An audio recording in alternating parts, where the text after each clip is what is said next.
नमस्ते।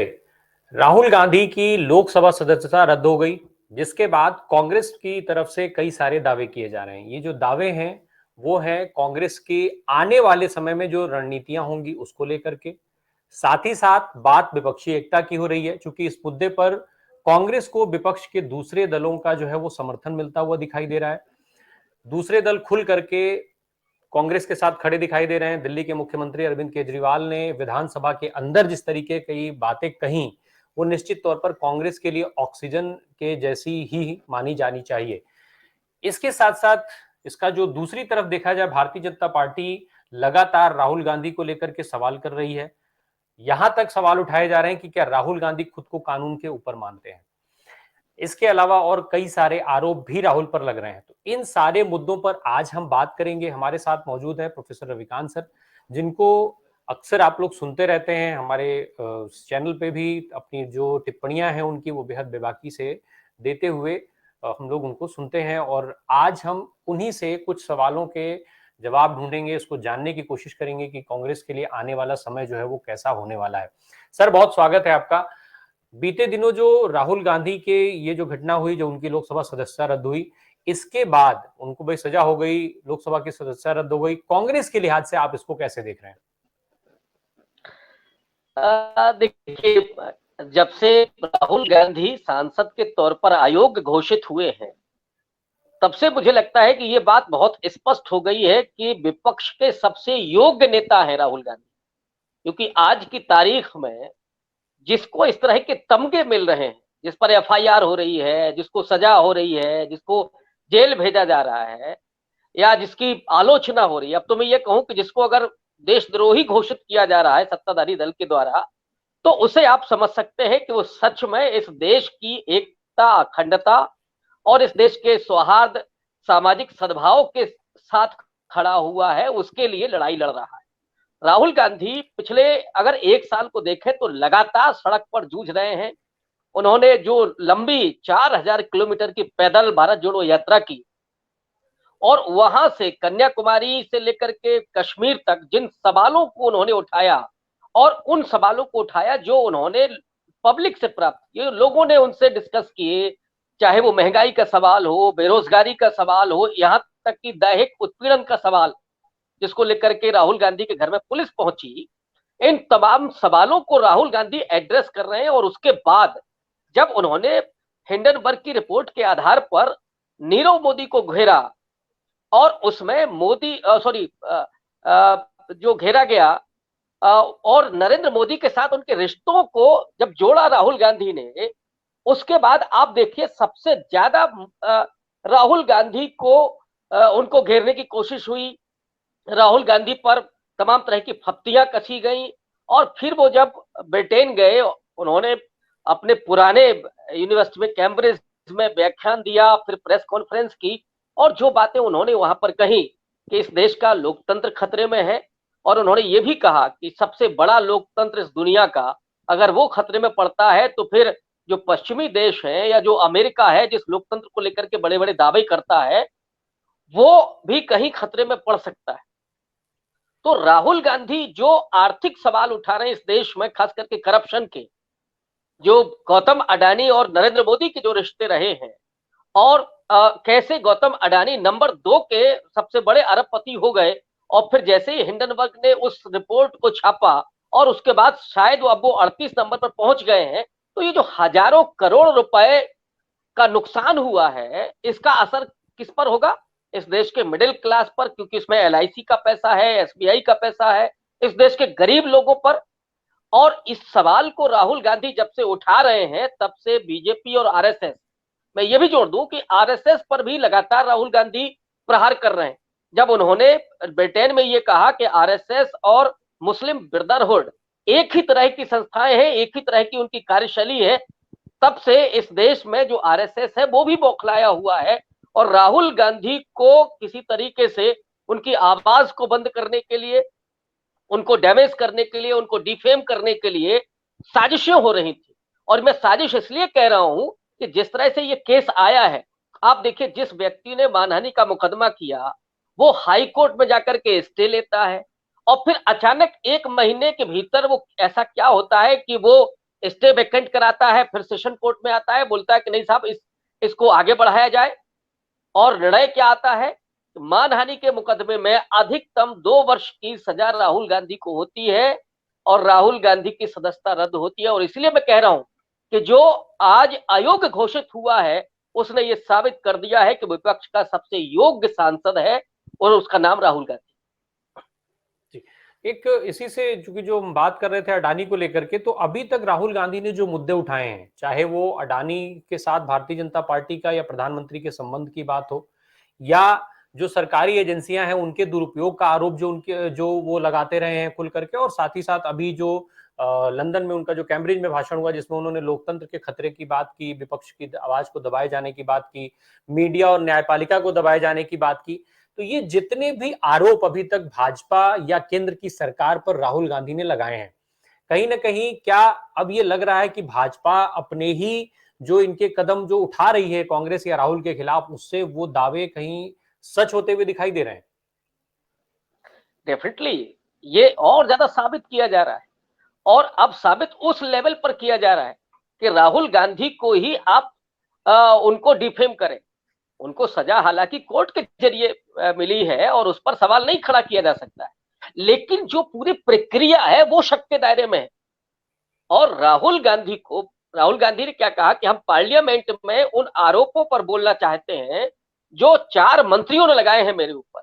मुझे लगता है कि डेमोक्रेसी में सबसे पहला सूत्र होता है संवाद धर्मिता। क्या राहुल गांधी या विपक्ष का कोई व्यक्ति बोल नहीं सकता है, और जिसके ऊपर आरोप लगे वो अपनी सफाई में भी नहीं बोल सकता है?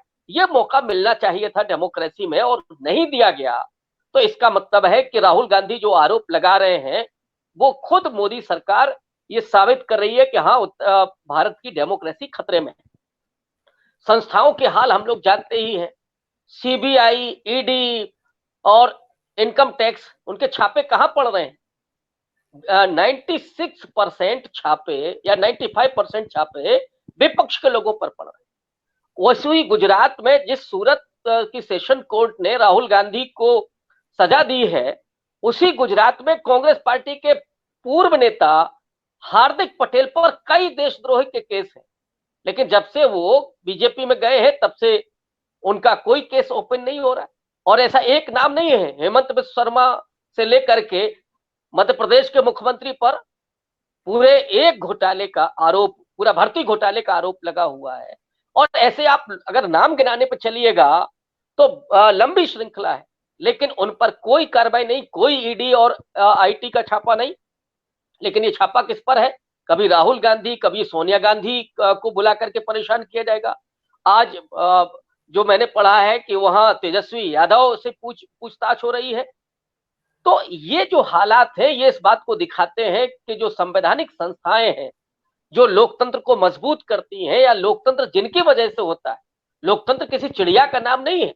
लोकतंत्र का मतलब है कि इस देश की न्यायपालिका, इस देश की कार्यपालिका, इस देश की मीडिया, इस देश का सिविल सोसाइटी और इस देश की तमाम वो संवैधानिक संस्थाएं जो स्वायत्त हैं और उनको स्वायत्त काम करते हुए देखा जाना चाहिए।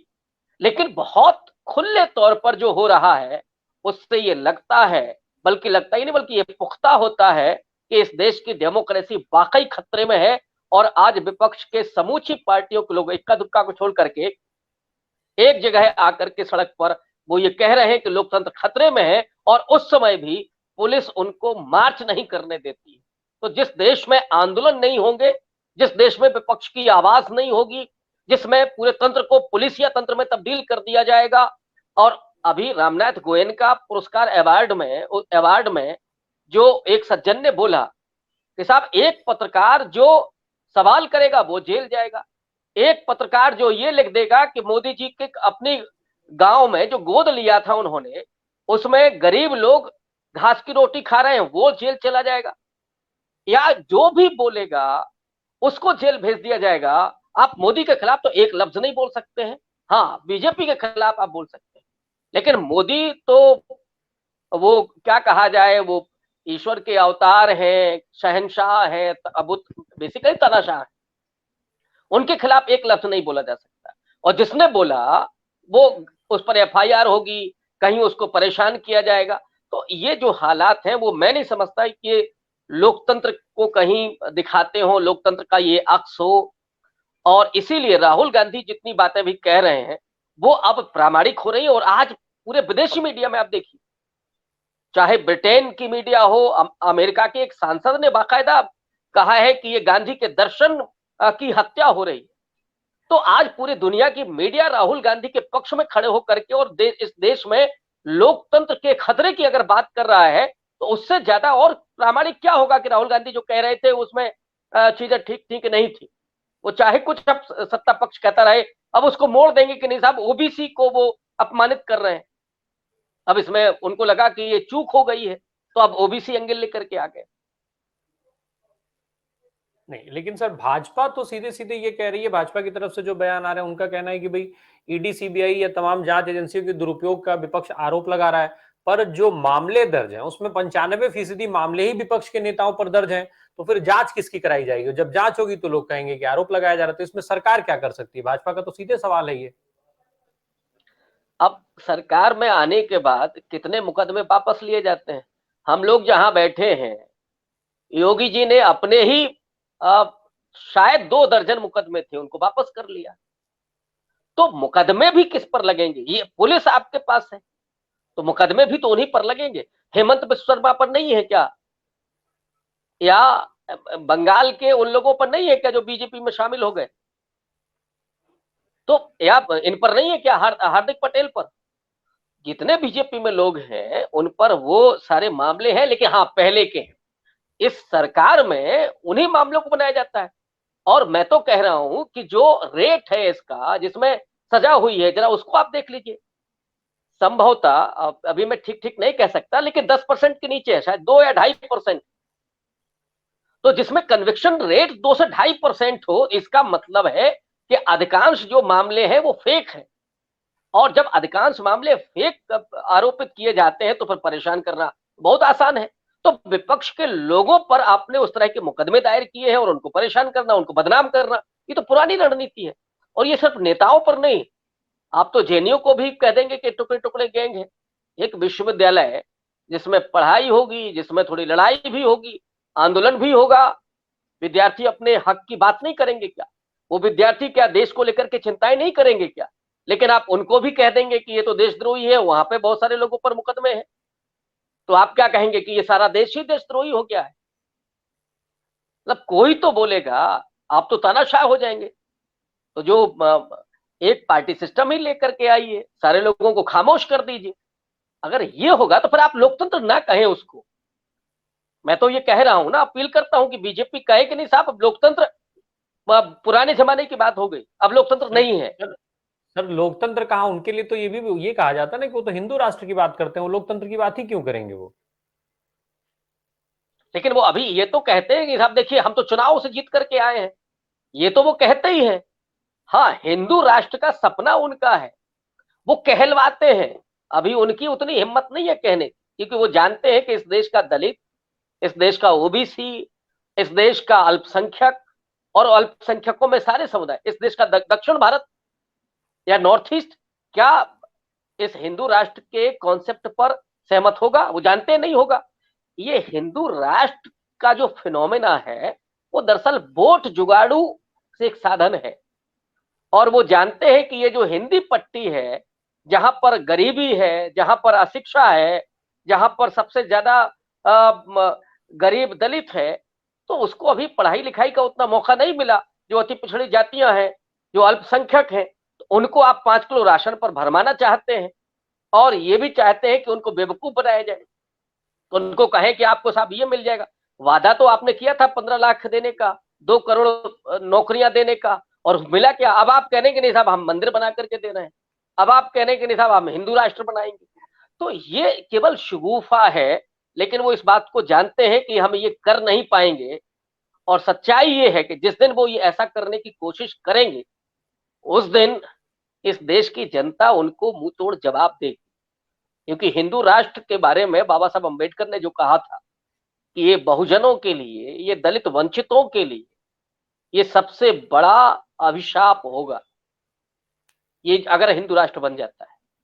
संवैधानिक जो राष्ट्र है भारत का, जिसमें हर गरीब व्यक्ति को, और गांधी जी का तो सपना ही था अंतिम व्यक्ति के आंखों से आंसू पहुंचना, वो जो स्वप्न है, और इसी संविधान की ताकत से चाहे वो गरीब हो, चाहे वो दलित हो, चाहे वो अल्पसंख्यक हो, वो अपनी बात कह पाता है, वो अपने वोटिंग राइट का इस्तेमाल करता है, वो भी सोचता है कि हमारी सरकार हो, हमारे सुविधाओं के लिए, हमारे सशक्तिकरण के लिए योजनाएं बनाए, नीतियां बनाए।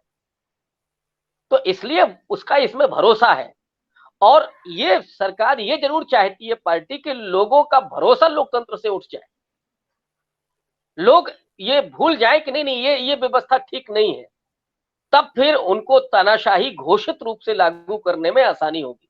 ये उनका मंसूबा है। लेकिन मैंने कहा ना कि ये आजादी के 70-75 साल के बाद, जब इस देश का सबसे वंचित तबका, जो सदियों से उत्पीड़ित था, जिसको मौका मिला इसी संवैधानिक दायरे में कि वो अपना अधिकार हासिल कर सके, अपना सशक्तिकरण कर सके, वो कैसे इसको जाने देगा।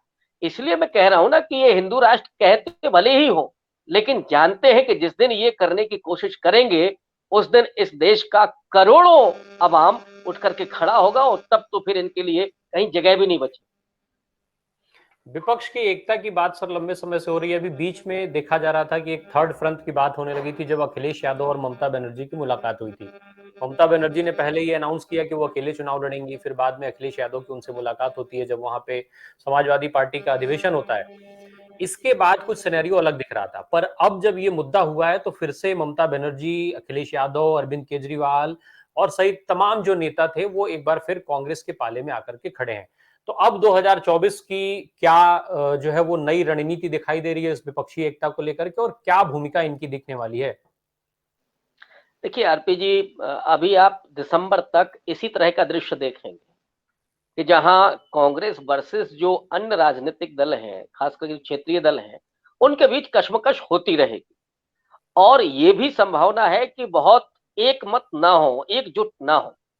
लेकिन ये समूचे राजनीतिक दल इस बात को तो जानते ही है कि अगर ये तानाशाही सरकार आगे भी जारी रहती है तो फिर उनकी जगह है सिर्फ जेल में हो। जो राहुल गांधी पर अटैक हुआ है, इसके बाद ही लोगों की नींद टूटी है, चाहे वो ममता बनर्जी हो, अरविंद केजरीवाल हो, अखिलेश यादव हो। लेकिन आज ही अखिलेश यादव ने शायद बयान दिया है कि कांग्रेस पार्टी क्षेत्रीय दलों को आगे करे। तो इसलिए मैं कह रहा हूं कि ये कश्मकश चलती रहेगी। लेकिन हाँ, एक बात जरूर है कि एक मत जरूर इस मामले में होगा कि इस सरकार को जाना है, और उसके लिए थोड़ी लेन देन भी होगी, थोड़ी बार्गेनिंग भी होगी। तो ये सब चलता रहेगा, और अंततः एक अंदरूनी एकता जरूर होगी कॉमन मिनिमम प्रोग्राम के आधार पर, और वो मुझे लगता है कि इस सत्ता को उखाड़ फेंकेगा। हाँ, अभी नहीं होने जा रहा, ये तो तय है। अब जो अगले 3-4 राज्यों के चुनाव है, कर्नाटक और उसके बाद 3 जो हिंदी पट्टी के राज्यों के चुनाव हैं, इसके बाद कांग्रेस की क्या भूमिका होती है, कांग्रेस कितना मजबूत होकर के सामने आती है, उसके बाद इन क्षेत्रीय दलों के साथ जो बार्गेनिंग होगी वो एक निष्कर्ष पर पहुंचेगी, और उसके बाद ही मुझे लगता है कि अगली रणनीति हम लोगों को दिखाई पड़ेगी, वो दिसंबर में। जी, लेकिन सर जो अभी एक भले ही मंच की बात हो जाए, अखिलेश यादव जी ने एक ऑफर दे दिया, लेकिन जो चेहरे की स्वीकार्यता वाली बात है, क्या ये समस्या जो अभी बनी हुई है वो आगे क्या बनी नहीं रहेगी? तो ये चुनाव चेहरे पर नहीं होने जा रहा है, इसमें एक वैचारिक आधार पर विपक्ष में एकता होगी, एकजुटता होगी। और जब मैं ये कह रहा हूं कि वैचारिकता के आधार पर, कांग्रेस का तो एजेंडा बहुत क्लियर है। राहुल गांधी ने कहा है कि एक तो हिंदुत्व की राजनीति हम बर्दाश्त नहीं करेंगे, और आरएसएस जो करना चाहता है उसको नहीं होने देंगे, और आरएसएस से जो लड़ने के लिए तैयार हो वो हमारे साथ। तो कांग्रेस पार्टी जो समावेशी राष्ट्रवाद था, सेकुलरिज्म और समाजवादी जो मूल्य थे, जो संघीय ढांचा इस देश का है, जो सामाजिक न्याय है, वो सामाजिक न्याय पर मैं जोर दे रहा हूं। रायपुर अधिवेशन में जो भी कांग्रेस पार्टी ने वादे किए हैं वो विशुद्ध रूप से सामाजिक न्याय के आधार पर है। ओबीसी, दलित, आदिवासी, महिलाओं को लेकर, अल्पसंख्यकों को लेकर। तो ये जो कांग्रेस पार्टी अपने एजेंडे को, अपनी वैचारिकी को सामने रख रहा है, और दूसरी तरफ बिहार से भी सामाजिक न्याय की राजनीति निकल करके आ रही है, खास करके पिछड़ों, और दूसरे जो क्षेत्रीय दल हैं उनके तरफ से भी वही राजनीति आ रही है। तो एक वैचारिकी और कॉमन मिनिमम प्रोग्राम, इस पर विपक्ष में एकजुटता होगी, और ये चुनाव जो लोग कह रहे हैं कि मोदी को हराने का, वो तो है ही, लेकिन मुझे लगता है कि इस चुनाव को विपक्ष को जीतने के अंदाज में लड़ना होगा। सिर्फ मोदी को हराने के नारे के साथ नहीं चलेगा। मोदी को हराने क्यों हराया जाए, ये बात, कितना कर्ज हो, 1,78,000 करोड़ रुपया जो रिजर्व बैंक का था वो गायब हो गया। नोटबंदी और जीएसटी के बाद कारोबारियों की दशा क्या हुई? कानपुर में दर्जनों कारोबारियों ने आत्महत्या की। बेरोजगारी की स्थिति क्या है? महंगाई इस समय चरम पर है। इसलिए मोदी को हटाया जाए। एक ये, दूसरा, जीतना क्यों है, उस पूरे एजेंडे के साथ इन दलों को एकजुट होना होगा, और उसके बाद ही वो अपील मास अपील बनेगी, क्योंकि आपको लोगों को एक सपना तो दिखाना ही पड़ेगा। आप अगर केवल एंटी मोदी चलेंगे तो लोगों को ये, और बीजेपी बहुत कामयाब है इस मामले में, आरएसएस, कि देखिए ये तो मोदी विरोधी है। जब कैम्ब्रिज में राहुल गांधी ने बोला, उस समय भी क्या कहा गया कि देखिए ये मोदी से घृणा करने वाले लोग हैं, मोदी तो बहुत बड़े नेता हैं, दुनिया के बहुत ताकतवर हो रहे हैं, इसलिए दुनिया के तमाम देश उनसे ईर्ष्या कर रहे हैं। तो वो इस मामले को प्रचारित करने में बहुत कामयाब हो सकते हैं। तो एक आपको स्वप्न के साथ भी आना पड़ेगा, एक कॉमन मिनिमम प्रोग्राम के साथ भी आना पड़ेगा, तो ये एकजुटता कामयाब होगी। और जमीन पर जिस तरह की नाराजगी है, जिस तरह से नरेंद्र मोदी सरकार की छवि खराब है और लोग गरीबी से बदहाल हैं। आप, हम सब यात्रा करते हैं, मैं ट्रेन में अभी था, मैंने आपसे कुछ देर पहले कहा कि मैं गया था महाराष्ट्र। ट्रेन में जो अटेंडेंट थे वो रो रहे थे, दो लड़के, और मुझसे कह रहे हैं कि साहब कहीं नौकरी हो तो बताइए। बताइए मैं कहां से नौकरी दे सकता हूं? लेकिन आप इस बात को समझिए कि उनमें बेबसी कितनी है कि वो किसी से भी कह रहे कि साहब हमको 10-12 हजार की भी नौकरी मिल जाए तो मैं ये छोड़ दूं। अब अगर हम ये छोड़ देते हैं तो हमारे बच्चे क्या खाएंगे? तो जिस देश में ये हालात हो, इसलिए मोदी को हराना जरूरी है। और फिर सपना क्या होगा, हम कैसा राष्ट्र बनाएंगे? राहुल गांधी भारत को जोड़ने की बात कर रहे हैं। सांप्रदायिक सौहार्द बहुत जरूरी है, सामाजिक सद्भाव बहुत जरूरी है। हम भले ही दलित और ओबीसी की बात करते हो, लेकिन उसका मतलब ये नहीं है कि हम बदले की बात कर रहे हैं। हम सिर्फ बदलाव की बात करना चाहते हैं कि जो दलितों और पिछड़ों, अति पिछड़ों, महिलाओं के साथ जो अन्याय हुआ है, जो अधिकार उनको संविधान में मिले, वो उनको मिलने चाहिए। वो कतई नहीं कि हम बदले की भावना से। तो जो समुदाय है ऐसे जो हाशिए पर खड़े हैं, उनको समाधान करके उनको मुख्य धारा, वो भी इस देश के विकास में अपना योगदान दे सके। हमारा मंतव्य ये है, भले ही हम दलित विमर्श की बात करते हो, लेकिन बदलाव की बात, जो यहां से खा करके नीरव मोदी भाग गया है, ये ना हो इस देश में। इस देश में ये ना हो कि एक व्यक्ति तो दुनिया का दूसरे नंबर का अमीर है और इस देश के 18 करोड़ 20 करोड़ लोग भूखों मरने के कगार पर है, एक वक्त का खाना खा रहे हैं, और सरकार घोषित रूप से ये कहती हो कि हम 80 करोड़ लोगों को 5 राशन दे रहे हैं। ये नहीं होना चाहिए, और इसके लिए हम लोग बदलाव बात करते हैं, क्योंकि अधिकांश भूखे मरने वाले लोग वंचित हैं, गरीब अल्पसंख्यक हैं, गरीब पिछड़ी जातियों के लोग हैं। तो ये बदलाव होना जरूरी है, और ये तभी संभव है जब ये फांसीवादी, पूंजीवादी सरकार जो अडानी को आगे करती है, जो नीरव मोदी, मेहुल चोकसी को भगा देती है, हजारों करोड़ रुपए का घोटाला करके, वो सरकार हमको नहीं चाहिए। और वो सरकार नहीं चाहिए कि जिसके लोग वहां कश्मीर में एक वीआईपी बन करके वहां घूम रहे थे और किसके लिए जासूसी कर रहे थे। ये कब पर्दाफाश होगा?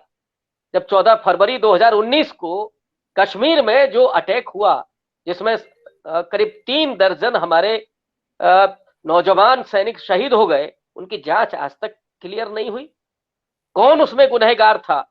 इसलिए इस सरकार को जाना जरूरी है और नए स्वप्न के साथ, एक समावेशी राष्ट्र के साथ, एक बदलते हुए भारत के साथ, जिसमें असमानता कम हो, जिसमें लोगों के पास रोजगार हो, जो नौजवान भटक रहा है उसके हाथ में एक नौकरी हो।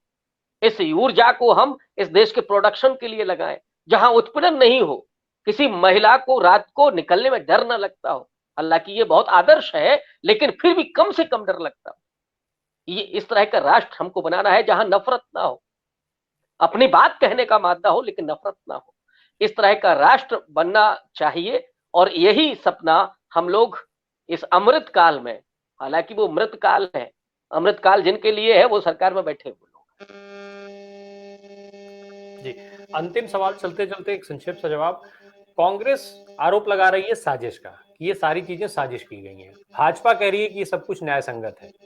2014 में जब भाजपा सत्ता में आई, उसके पहले जब चुनाव प्रचार हुआ, शुरुआत हुई, तो बात हो रही थी कांग्रेस मुक्त भारत की। खेल जो हुआ वो राहुल गांधी मुक्त संसद का हो गया। तो ये जो सारी चीजें हैं वो अब ये साजिश के तौर पर देखा जाए या फिर न्याय संगत होने के तौर पर? नहीं, देखिए ये जो अदालत ने डिसीजन दिया उसको तो हम ये कह सकते हैं कि भाई वो एक प्रक्रिया के तहत हुआ, हालांकि उसमें भी बहुत झोल है, लेकिन हम मान लेते हैं कि वो अदालती कार्रवाई है। लेकिन 24 घंटे के भीतर संसद की सदस्यता रद्द हो जाना, 24 घंटे के भीतर, जबकि एक प्रावधान है, मैं उसी में जोड़ दे रहा हूं, ये जो जजमेंट आया वो गुजराती भाषा में, पार्लियामेंट में उसे अनुवाद के साथ पहुंचना चाहिए, वो संभवतः 156 पेज का जजमेंट। अब इसके अनुवाद होने में कितना वक्त लगेगा?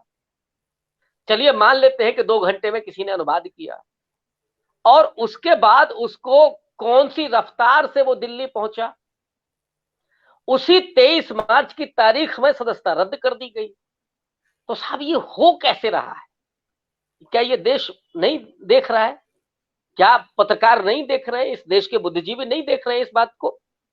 इस देश के जो पार्लियामेंटेरियन है, क्या वो इस बात को नहीं देख रहे हैं? तो इसलिए कांग्रेस के इस आरोप में दम है कि यह साजिश है, और बीजेपी जो कह रही है वो एक ढकोसला है, इसके अलावा और कुछ नहीं। हाँ, ये जरूर है कि ये जो साजिश है वो विशुद्ध राजनीतिक है, इसके बारे में यही कहा जाए। जी, बहुत बहुत शुक्रिया सर। चूंकि ये सारी बातें हैं, सब ये बिल्कुल स्पष्ट है कि जो ये घटना हुई इसके बाद कांग्रेस के लिए संजीवनी एक मिल गई है। और अगर कांग्रेस इस मुद्दे को सड़क पे लेकर के जाती है, लोगों के बीच में जाती है और संघर्ष को जारी रखती है, लोकसभा चुनाव तक इस मुद्दे को जिंदा रख पाने में कामयाब हो जाती है, तो निश्चित तौर पर आने वाला जो लोकसभा का चुनाव होगा 2024 में, वो कांग्रेस के पक्ष में हो या ना हो, पर भाजपा के लिए आसान नहीं होने वाला। बहुत बहुत शुक्रिया सर आपका। बहुत धन्यवाद।